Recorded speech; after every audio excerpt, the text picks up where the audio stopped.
Feliz sábado para todos ustedes, queridos hermanos, en esta fiesta de la transfiguración del Señor, donde en el Evangelio vemos cómo Jesús toma a Pedro, Santiago y Juan y los lleva a la montaña a orar. Y en medio de la oración, en medio de ese encuentro, de ese diálogo con Dios, empiezan a ver a Jesús de forma diferente. Empiezan a ver tal cual es Jesús.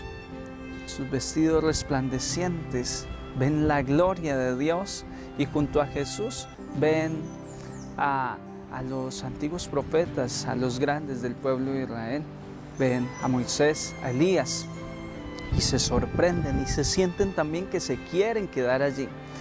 Desciende una nube y en esa nube se escucha la voz de Dios Padre, se abren los cielos y se escucha la voz de Dios. Este es mi Hijo amado, escuchadlo.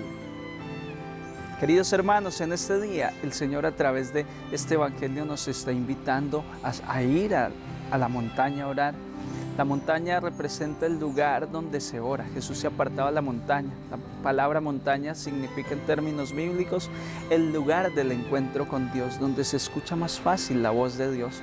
Hoy Dios nos invita a orar, a encontrarnos con Él en oración. Muchas personas preguntan: Padre, ¿cómo puedo orar? ¿Cómo me puedo acercar a Dios?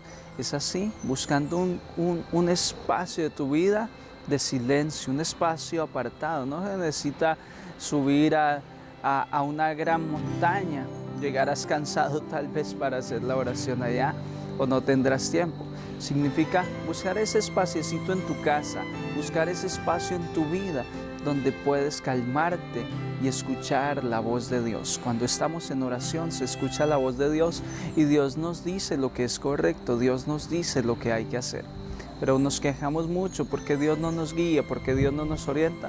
Pero somos como aquel que no se detiene un segundo a pensar, a escuchar consejo.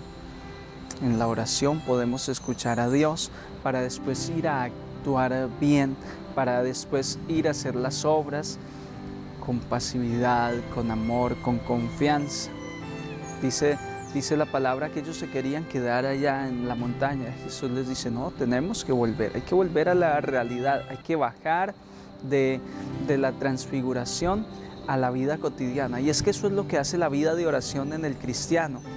La vida de oración es un momento de encuentro con Dios, donde yo me lleno, donde escucho la voz de Dios, donde Él me dice cómo actuar, qué ir a hacer, pero tengo que después bajar de esa montaña para ir a impregnar a aquellos que no han orado, para ir a enfrentar la realidad de la vida cotidiana, de la vida laboral, de la vida familiar, para ir a enfrentar esa realidad con argumentos, para ir a esa realidad y cristianizarla, transformarla y ser, como dijo el padre de la iglesia, ser fermento en la masa.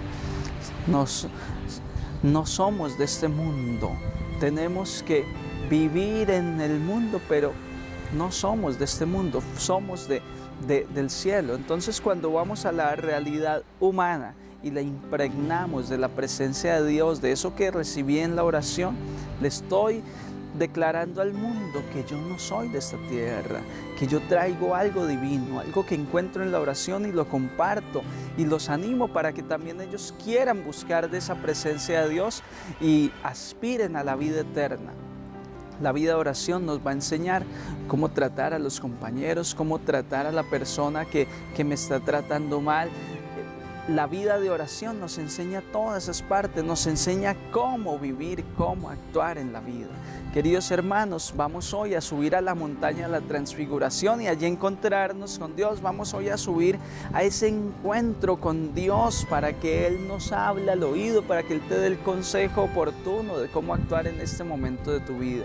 Hoy te invito a no tener miedo, a confiar mucho en el Señor, que el Señor hoy te escoge. Si estás escuchando este Evangelio, considérate un Pedro, un Santiago, un Juan. Tú tú eres uno de esos discípulos escogidos, tú eres uno de esos que el Señor lo escoge para que sea una persona de oración. Hoy hay mucha gente con dispositivo electrónico en su mano y no está viendo el video, porque no tiene esa gracia de Dios. Tú tienes la gracia de Dios, compártela y haz que otros sean elegidos, haz que otros también sean escogidos por Jesús para evangelizar, para ver su gracia, para ver su grandeza a través de la oración. Que el Señor esté con ustedes y les bendiga Dios Padre, Hijo y Espíritu Santo. La gracia del Señor esté con todos ustedes.